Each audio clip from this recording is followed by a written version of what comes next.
let's take New Zealand venues. They're amongst my favourites, really. They're unpretentious. They don't exceed what their status. They don't pretend to be what they're not. And the 2,000 or so people, apart from the Basin Reserve in Wellington, but the 2,000 or so people that attend in Dunedin and Hamilton, they get to sit on grass banks. And here is Curran again, and that's punched off the back foot out towards extra cover, no run. Well, you got Christchurch now, haven't you? After the earthquake, they built the other ground at Agley Oval, isn't it? I played there when I was in there '89. Played for East Shirley in the league when me and Corky lived over there. And now it's their main ground there. You've got Hamilton, which is lovely as well. Wellington, they've got 2 stadiums. They've got the indoor one now as well, where we film Lord of the Rings. They play they play white ball cricket there, yeah, but they still play Test at the Basin. That one is pulled down towards long on, fielded by Bethel. Did you know that? We did the Orcs sound, yeah. We did it at that One Day International. England versus at half-time. We did all the sounds. He came on and orchestrated everything. It was amazing. We were all the orcs in one of the Lord of the Rings films. You've lost me. You don't watch Lord of the Rings? No, I've never seen it. Wow. There's a stadium that's had multiple sponsors' names over the years. It holds 35,000. It's affectionately known as the Cake Tin. Cake Tin? Yeah, I know that. Yeah.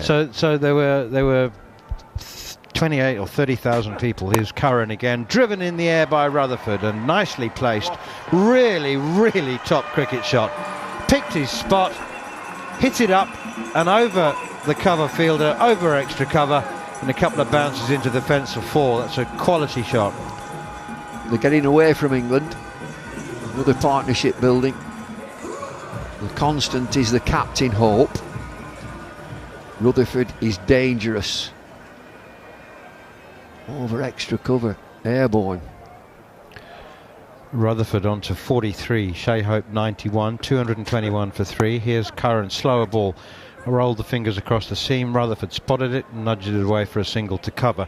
Anyway, to complete the story, Bumble, the very, very famous director, and his name's gone on my head now, film director, who did Lord of the Rings, and he needed Jackson. What's his first name? Peter Jackson. That's it. Peter Jackson. There we go. A little bit of help from my friends. Absolutely.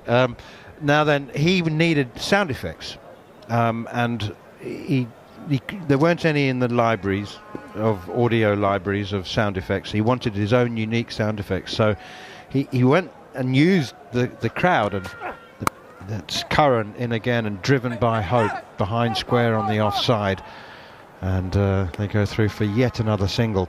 And so during the lunch break or supper break during that game, the director Peter Jackson went out and explained to the audience to the crowd what the noise he wanted to. So you all need to make the noise of a hawk, and he had microphones in all the way around the stands. And then we did the march. So when you got 20,000 people marching, and that noise was used in the film, it was amazing. Created his own sound effects with the cricket crowd. I can't remember what noise the Orcs did though, but we was definitely Orcs. I'll say this is fascinating. You would have loved it, Bumble. It would have been right up your street back in the day. That absolutely would have been right up your street. I'm sure you were there. It was '97. When you were there then? Yes. You were there. You obviously weren't. He did. He would have been attention. there. He was there. He just can't remember. Rutherford 44, Shea Hope 92, and on strike as we begin the 40th over. West Indies 223 for 3. England have used 9 bowlers, which is an interesting piece of trivia, the first time since 1987, when Alan Lamb, Bill Athy and Chris Broad were counted amongst the attack. We never established, did they win that match or not? Well, they did apparently. Yeah, we won. Good gracious. Yeah. Strategy then. Bowl as many bowlers as you like. Unlikely bowlers. Livingston's back. I'm captain, I'm bowling. On AM, on DAB, via the talkSPORT app and on your smart speaker. talkSPORT.